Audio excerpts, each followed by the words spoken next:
bring on Robert F. Kennedy Jr. I'm sorry to keep everybody waiting. 16 months ago, in April of 2023, I launched my campaign for President of the United States.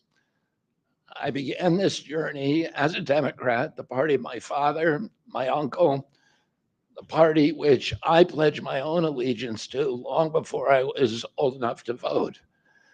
I attended my first Democratic convention at the age of 6 in 1960. And back then, the Democrats were the champions of the Constitution, of civil rights. The Democrats stood against authoritarianism, against censorship, against colonialism, imperialism, and unjust wars. We were the party of labor, of the working class. The Democrats were the party of government transparency and the champion of the environment. Our party was the bulwark against big money interests and corporate power. True to its name, it was the party of democracy. As you know, I left that party in October because it had departed so dramatically from the core values that I grew up with. It had become the party of war, censorship, corruption, big pharma, big tech, big ag, and big money. When it abandoned democracy by canceling the primary to conceal the cognitive decline of the sitting president, I left the party to run as an independent. The mainstream of American politics and journalism derided my decision. Conventional wisdom said that it would be impossible even to get on the ballot as an independent because each state poses an insurmountable tangle of arbitrary rules for collecting signatures. I would need over 1 million signatures, something no presidential candidate in history had ever achieved. And then I'd need a team of attorneys and millions of dollars to handle all the legal challenges from the DNC. The naysayers told us that we were climbing a glass version of Mount Impossible. So the first thing I want to tell you is that we proved them wrong. We did it because beneath the radar of mainstream media organs, we inspired a massive independent political movement. More than 100,000 volunteers sprang into action, hopeful that they could reverse our nation's decline. Many worked 10-hour days, sometimes in blizzards and blazing heat.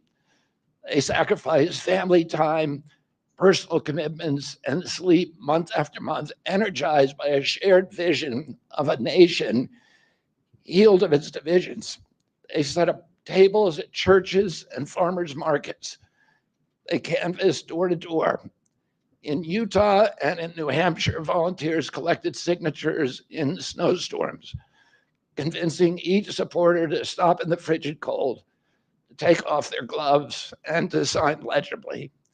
During a heat wave in Nevada, I met a tall, athletic volunteer who cheerfully told me that he had lost 25 pounds collecting signatures in 117-degree heat. To finance this effort, young Americans donated their lunch money, and senior citizens gave up part of their Social Security checks.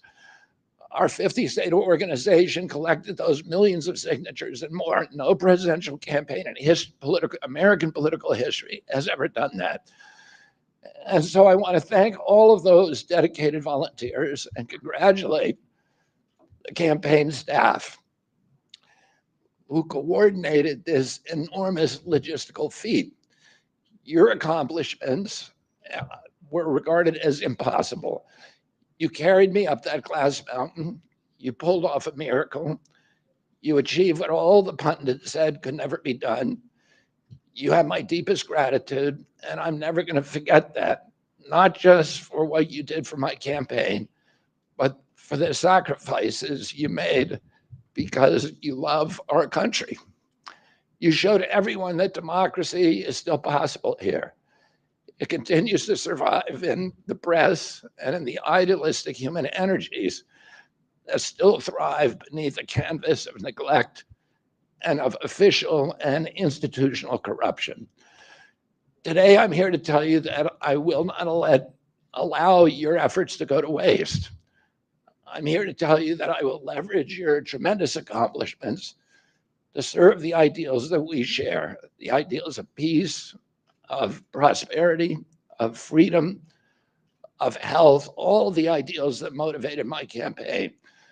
I'm here today to describe the path forward that you have opened with your commitment and with your hard labors. Now, in an honest system, I believe that I would have won the election.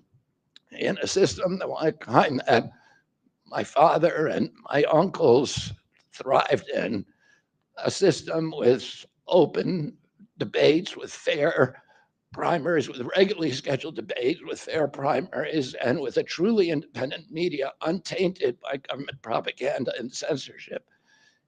In a system of nonpartisan courts and election boards, everything would be different.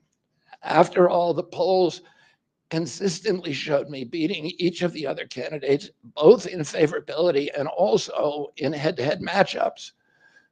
But I'm sorry to say that while democracy may still be alive at the grassroots, it has become little more than a slogan for our political institutions, for our media, and for our government, and most sadly at all for me, the Democratic Party. In the name of saving democracy, the Democratic Party set itself to dismantling it, lacking confidence in its candidate, that its candidate could win in a fair election at the voting booth. The DNC waged continual legal warfare against both President Trump and myself. Each time that our volunteers turned in those towering boxes of signatures needed to get on the ballot, the DNC dragged us into court, state after state, attempting to erase their work and to subvert the will of the voters who had signed those petitions. It deployed DNC-aligned judges to throw me and other candidates off the ballot and to throw President Trump in jail. It ran a sham primary that was rigged to prevent any serious challenge to President Biden. Then, when a predictably bungled debate performance precipitated the palace coup against President Biden, the same shadowy DNC operatives appointed his successor, also without an election. They installed a candidate who was so unpopular with voters that she dropped out in 2020 without winning a single delegate. My uncle and my father both relished debate.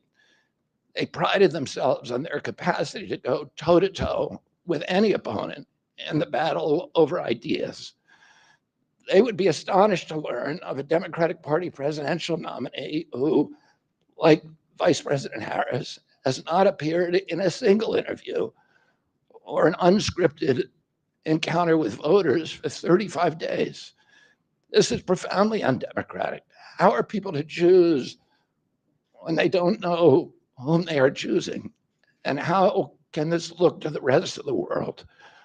My father and my uncle were always conscious of America's image abroad because of our nation's role as the template for democracy, the role model for democratic processes, and the leader of the free world. Instead of showing us her substance and character, the DNC and its media organs engineered a surge of popularity for Vice President Harris based upon, well, nothing. No policies, no interviews, no debates, only smoke and mirrors and balloons in a highly produced Chicago circus. There in Chicago, a string of Democratic speakers mentioned Donald Trump 147 times just on the first day. Oh, who needs a policy when you have Trump to hate? In contrast, at the RNC convention, President Biden was mentioned only twice in 4 days. I do interviews every day. Many of you have interviewed me. Anybody who asks gets to interview me. Some days I do as many as 10. President Trump, who actually was nominated and won an election also does interviews daily.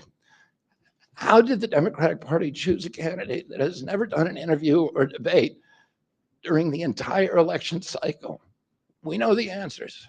They did it by weaponizing the government agencies. They did it by abandoning democracy. They did it by suing the opposition and by disenfranchising American voters. What most alarms me isn't how the Democratic Party conducts its internal affairs or runs its candidates. What alarms me is the resort to censorship and media control and the weaponization of the federal agencies.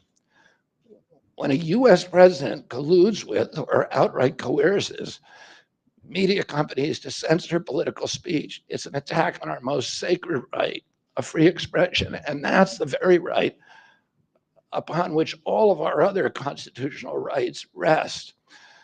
President Biden mocked Vladimir Putin's 88% landslide in the Russian elections, observing that Putin and his party controlled the Russian press and that Putin prevented serious opponents from appearing on the ballot. But here in America, the DNC also prevented opponents from appearing on the ballot. And our television networks expose themselves as Democratic Party organs.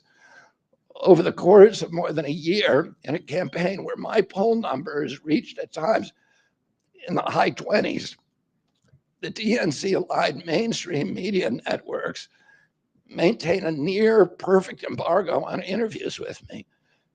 During his 10-month presidential campaign in 1992, Ross Perot gave 34 interviews on mainstream networks. In contrast, during the 16 months since I declared, ABC, NBC, CBS, MSNBC, and CNN combined gave only 2 live interviews from me. Those networks instead ran a continuous deluge of hit pieces with inaccurate, often vile, pejoratives and defamatory smears. Some of those same networks and colluded with the DNC to keep me off the debate stage.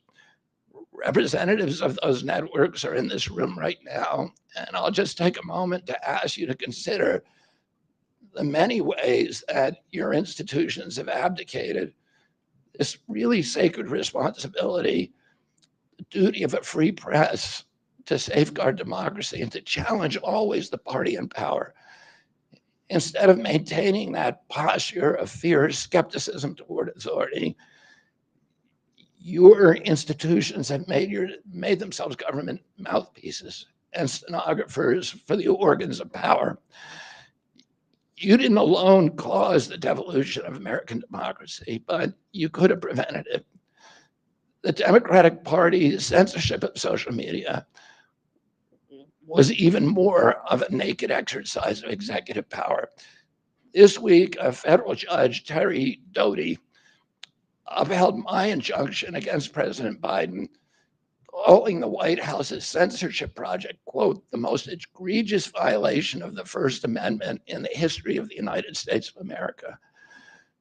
Doughty's previous 155-page decision details how just 37 hours after he took the oath of office, swearing to uphold the Constitution, President Biden and his White House opened up a portal and then invited the CIA, the FBI, CISA, which is a censorship agency, it's the center of the censorship industrial complex, DHS, the IRS, and other agencies to censor me and other political dissidents on social media. Even today, users who try to post my campaign videos to Facebook or YouTube get messages that this content violates community standards. 2 days after Judge Doughty rendered his decision this week, Facebook was still attaching warning labels to an online petition calling on ABC to include me in the upcoming debate. They said that violates community standards, their community standards. The mainstream media was once the guardian of the First Amendment and democratic principles, and it's joined this systemic attack on democracy. It also the media justifies their censorship on the grounds of combating misinformation. But governments and oppressors don't censor lies. They don't fear lies. They fear the truth. And that's what they censor. And I don't want any of this to sound like a personal complaint, because it's not. For me, it's all part of a journey, and it's a journey that I signed up with. But I need to make these observations because I think they're critical for us doing the thing that we need to do as citizens in a democracy to assess where we are in this country and what our democracy still looks like, and the assumptions about US leadership around the globe. And are we living up? Are we really still a role model for democracy in this country? Or have we made it, a kind of a joke? And here's the good news. While mainstream outlets denied me a critical platform, they didn't shut down my ideas, which have especially flourished among young voters and independent voters, thanks to the alternative media. Many months ago, I promised the American people that I would withdraw from the race if I became a spoiler. A spoiler is someone who will alter the outcome of the election but has no chance of winning.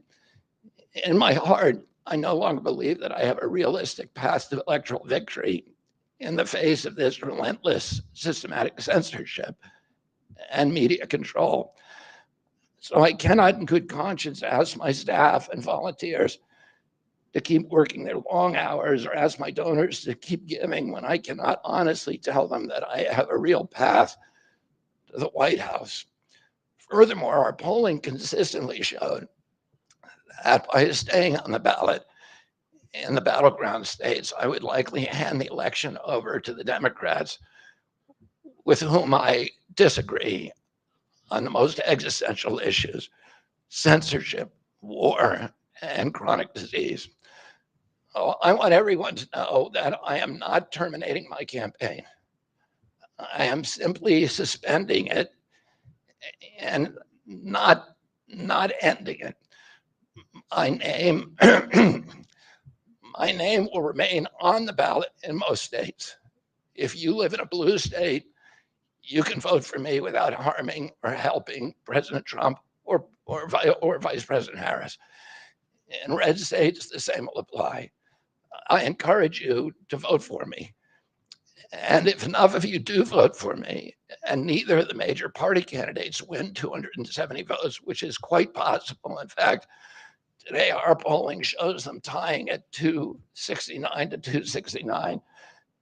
And I could conceivably still end up in the White House in a contingent election. But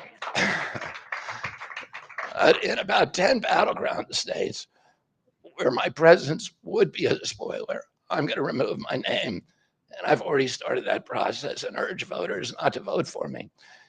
It's with a sense of victory and not defeat that I'm suspending my campaign activities. Not only did we do the impossible by collecting 1 million signatures, we changed the national political conversation forever. Chronic disease, free speech, government corruption, breaking our addiction to war have moved to the center of politics. I can say to all who have worked so hard the last year and a half, thank you for a job well done. 3 great causes drove me to enter this race in the first place, primarily. And these are the principal causes that persuaded me to leave the Democratic Party and run as an independent.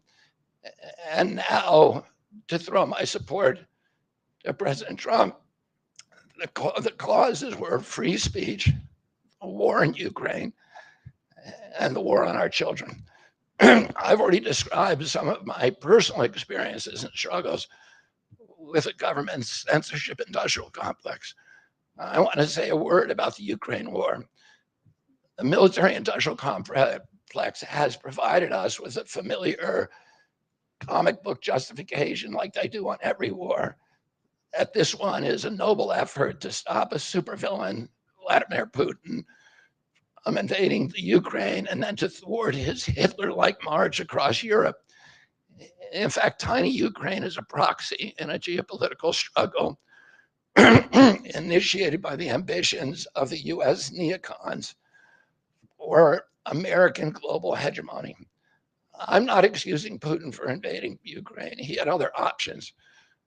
But the war is Russia's predictable response to the reckless neocon project of extending NATO to encircle Russia, a hostile act. The credulous media rarely explain to Americans that we unilaterally walked away from 2 intermediate nuclear weapons treaties with Russia and then put nuclear-ready Aegis missile systems in Romania and Poland. This is a hostile act. And that the Biden White House repeatedly spurned Russia's offer to settle this war peacefully. The Ukraine war began in 2014 when US agencies overthrew the democratically elected government of Ukraine and installed a hand-picked pro-Western government that launched a deadly civil war against ethnic Russians in Ukraine. In 2019, America walked away from a peace treaty, the Minsk Agreement, that had been negotiated between Russia and Ukraine by European nations. And then in April of 2022, we wanted the war. In April of 2022, President Biden sent Boris Johnson to Ukraine to force President Zelensky to tear up a peace agreement that he and the Russians had already signed, and the Russians were withdrawing troops from Kiev and Donbass and Lugansk. And that peace agreement would have brought peace to the region and would have allowed Donbass and Lugansk to remain part of Ukraine. President Biden stated that month that his objective in the war was regime change in Russia. His Defense Secretary, Lloyd Austin, simultaneously explained that America's purpose in the war was to exhaust the Russian army, to degrade its capacity to fight anywhere else in the world. These objectives, of course, have nothing to do with what they were telling Americans about protecting Ukraine's sovereignty. Ukraine is a victim in this war, and it's a victim of the West. Since then, of Russia and both Russia and the West. Since then, we have, since tearing up that agreement, forcing Zelensky to tear up the agreement, we've squandered the flower of Ukrainian youth, as many as 600,000 Ukrainian kids and over 100,000 Russian kids, all of whom we should be mourning, have died, and the Ukraine's infrastructure is destroyed. The war has been a disaster for our country as well. We squandered nearly $200 billion already, and these are badly needed dollars in our communities, suffering communities all over our country. The Nord Stream pipeline sabotage and the sanctions have destroyed Europe's industrial base, which formed the bulwark of US national security. A strong Germany with a strong industry is a much, much stronger deterrent to Russia, and a Germany that is deindustrialized and turned into just an extension of US military base. We've pushed Russia into a disastrous alliance with China and Iran. We're closer to the brink of nuclear exchange than at any time since 1962. And the neocons in the White House don't seem to care at all. Our moral authority and our economy are in shambles. And the war gave rise to the emergence of BRICS, which now threatens to replace the dollar as the global reserve currency. This is a first-class calamity for our country. Judging by her bellicose, belligerent speech last night in Chicago, we can assume that President Harris will be an enthusiastic advocate for this and other neocon military adventures. And President Trump says that he will reopen negotiations with President Putin and end the war overnight as soon as he becomes president. This alone would justify my support for his campaign. Last summer, it looked like no candidate was willing to negotiate a quick end to the Ukraine war, to tackle chronic disease epidemic, to protect free speech, our constitutional freedoms, to clean corporate influence out of our government, or to defy the neocons and their agenda of endless military adventurism.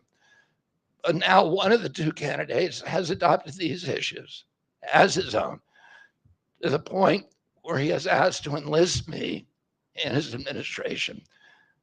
I'm speaking, of course, of Donald Trump. Less than 2 hours after President Trump narrowly escaped assassination, Callie Means called me on my cell phone. I was then in Las Vegas.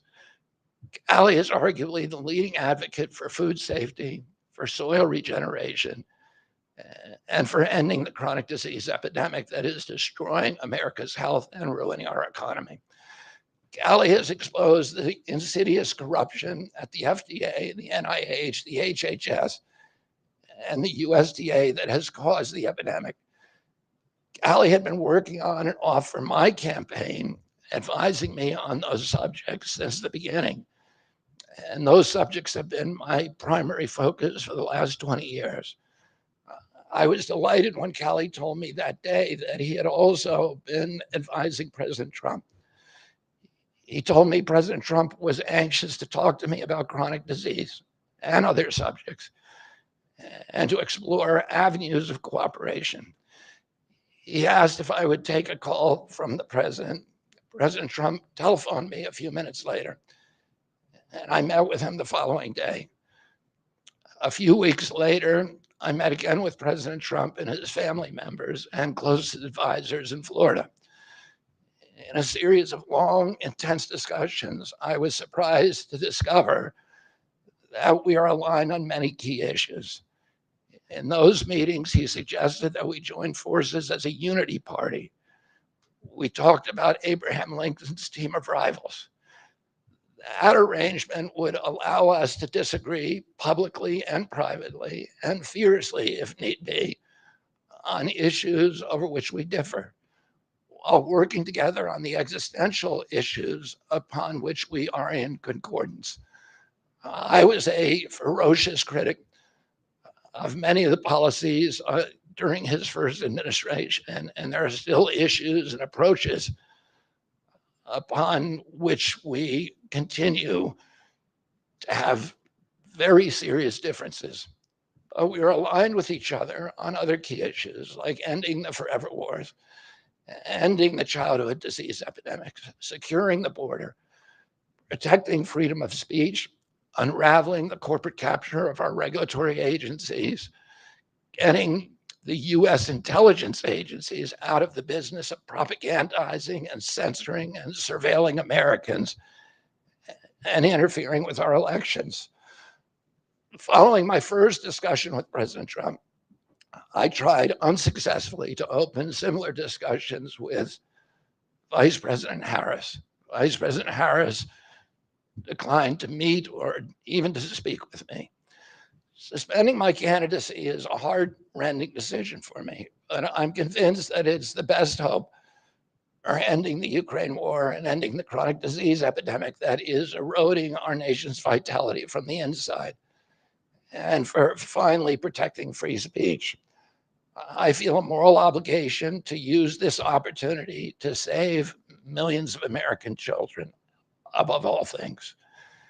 In case some of you don't realize how dire the condition is of our children's health and chronic disease in general, I would urge you to view Dr. Carlson's recent interview with Callie Means and his sister, Dr. Casey Means, who is the top graduate of her class at Stanford Medical School.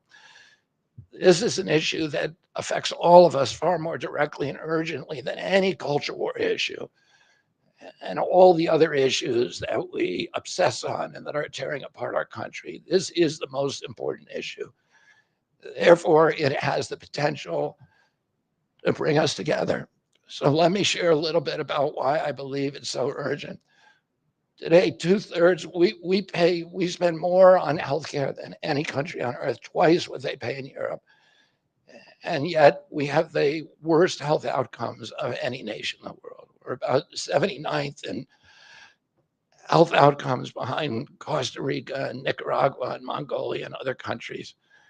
Nobody has a chronic disease burden like we have. And during the COVID epidemic, we had the highest body count of any country in the world. We had 16% of the COVID deaths, and we only have 4.2% of the world's population. And CDC says that's because we are the sickest people on earth. We have the highest chronic disease rate on earth. And the average American who died from COVID had 3.8 chronic diseases. So these were people who had immune system collapse, who had mitochondrial dysfunction. And no other country has anything like this. 2/3 of American adults and children suffer from chronic health issues. 50 years ago, that number was less than 1%. So we've gone from 1% to 66%. In America, 74% of Americans are now overweight or obese, and 50% of our children. 120 years ago, when somebody was obese, they were sent to the circus. There were case reports done about them. Obesity was almost unknown. In Japan, the childhood obesity rate is 3% compared to 50% here. Half of Americans have prediabetes or type 2 diabetes. When my uncle was president, I was a boy. Juvenile diabetes was effectively non-existent. A typical pediatrician would see one case of diabetes during his entire career, a 40 or 50-year career. Today, 1 out of every 3 kids who walks through his office door is diabetic or pre-diabetic. And the mitochondrial disorder that caused diabetes also causing Alzheimer's, which is now classified as diabetes. And it's costing this country more than our military budget every year. There's been an explosion of neurological illnesses that I never saw as a kid: ADD, ADHD, speech delay, language delay, Tourette syndrome, narcolepsy, ASD, Asperger's, autism. In the year 2000, the autism rate was 1 in 1,500. Now, autism rates in kids are 1 in 36, according to CDC nationally. Nobody's talking about this. 1 in every 22 kids in California has autism. And this is a crisis that 77% of our kids are too disabled to serve in the United States military. What is happening to our country? And why isn't this in the headlines every single day? There's nobody else in the world that is experiencing this. This is only happening in America. About 18%. And by the way, there has been no change in diagnosis, which the industry sometimes like to say. There has been no change in screening. This is a change in incidence. In my generation, 70-year-old men, the autism rates are about 1 in 10,000. In my kids' generation, 1 in 34. I'll repeat, in California, 1 in 22. Why are we letting this happen? Why are we allowing this to happen to our children? These are the most precious assets that we have in this country. How can we let this happen to them? About 18% of American teens now have fatty liver disease. That's like 1 out of every 5. That disease, when I was a kid, only affected late-stage alcoholics who were elderly. Cancer rates are skyrocketing in the young and the old. Young adult cancers are up 79%. 1 in 4 American women is on antidepressant medication. 40% of teens have a mental health diagnosis. And 15% of high schoolers are on Adderall, and 500,000 children on SSRIs. So what's causing this suffering? I'll name 2 culprits. First, and the worst, is ultra-processed food. About 70% of American children's diet is ultra-processed. That means industrial manufactured in a factory. These foods consist primarily of processed sugar, ultra-processed grains, and seed oils. Laboratory scientists many of them formerly worked for the cigarette industry, which purchased all the big food companies in the 1970s and 80s. deployed thousands of scientists to figure out chemicals, new chemicals, to make the food more addictive. And these ingredients didn't exist 100 years ago. Humans aren't biologically adapted to eat them. Hundreds of these chemicals are now banned in Europe, but ubiquitous in American processed foods. The second culprit is toxic chemicals in our food, our medicine, in our environment. Pesticides, food additives, pharmaceutical drugs, and toxic waste permeate every cell of our bodies. The assault on our children's cells and hormones is unrelenting. To name just one problem, many of these chemicals increase estrogen because young children are ingesting so many of these hormone disruptors. America's puberty rate is now occurring at age 10 to 13, which is 6 years earlier than girls were reaching puberty in 1900. Our country has the earliest puberty rates of any continent on the earth. And no, this isn't because of better nutrition. This is not normal. Breast cancer is also estrogen driven, and it now strikes 1 in 8 women. We are mass poisoning all of our children and our adults.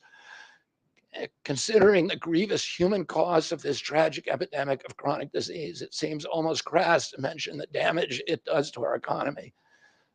But I'll say it is crippling the nation's finances. When my uncle was president, our country has spent $0 on chronic disease. Today, government healthcare spending is almost all for chronic disease. And it's double the military budget. And it is the fastest growing budget item in the federal budget. And chronic disease costs more to the economy as a whole, costs at least $4 trillion, 5 times our military budget.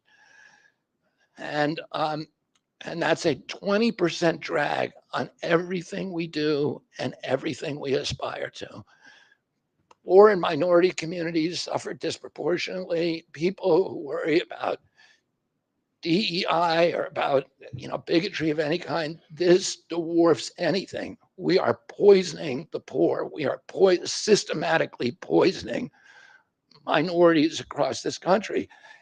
Industry lobbyists have made sure that most of the food stamp lunch program, about 70% of food stamps and about 70 or 77% of school lunches are processed foods. There's no vegetables. There's nothing that you would want to eat. We are just poisoning the poor citizens, and that's why they have the highest chronic disease burden of anybody, any demographic in our country, and the highest in the world. The same food industry lobbied to make sure that nearly all agricultural subsidies go to commodity crops that are the feedstock of processed food industry. These policies are destroying small farms and they're destroying our soils. We give about, I think, 8 times as much in subsidies to tobacco than we do to fruits and vegetables. It makes no sense. If we want a healthy country, the good news is that we can change all this. We can change it very, very quickly. America can get healthy again. To do that, we need to do 3 things. First, we need to root out the corruption in our health agencies. Second, we need to change incentives in our healthcare system. And third, we need to inspire Americans to get healthy again. 80% of NIH grants go to people who have conflicts of interest. These are the people, virtually everybody who sits, Joe Biden just appointed a new panel to NIH to decide the food recommendations. And they're all people who are from the industry. They're all people who are from the processed food companies. They're deciding what Americans, here is healthy.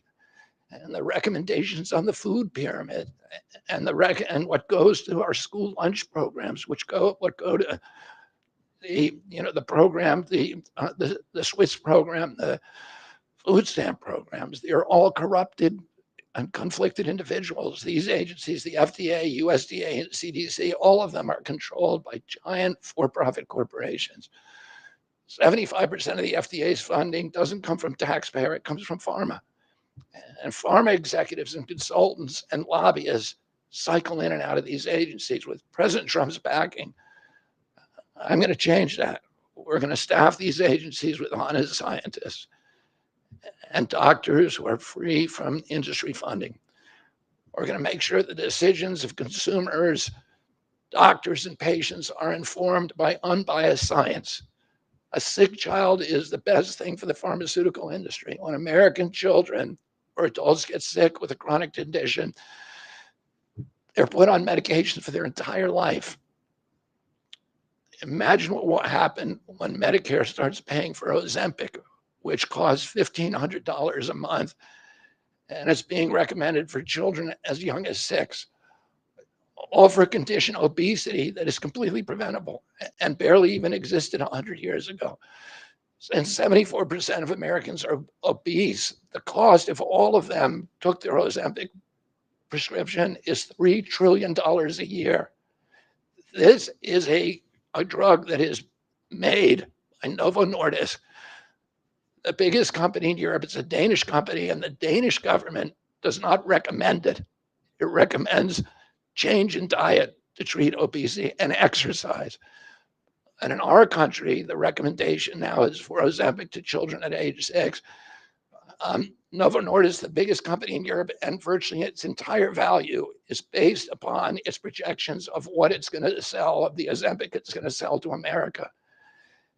And we have the food lobbyists have a bill in front of Congress today that is backed by the White House, backed by Vice President Harris and President Biden, to allow this to happen. This $3 trillion cost that is going to bankrupt our country. For a fraction of that amount, we could buy organic food for every American family, 3 meals a day, and eliminate diabetes altogether. We're going to bring healthy food back to school lunches. We're going to stop subsidizing the worst foods with our agricultural subsidies. We're going to get toxic chemicals out of our food. We're going to reform the entire food system.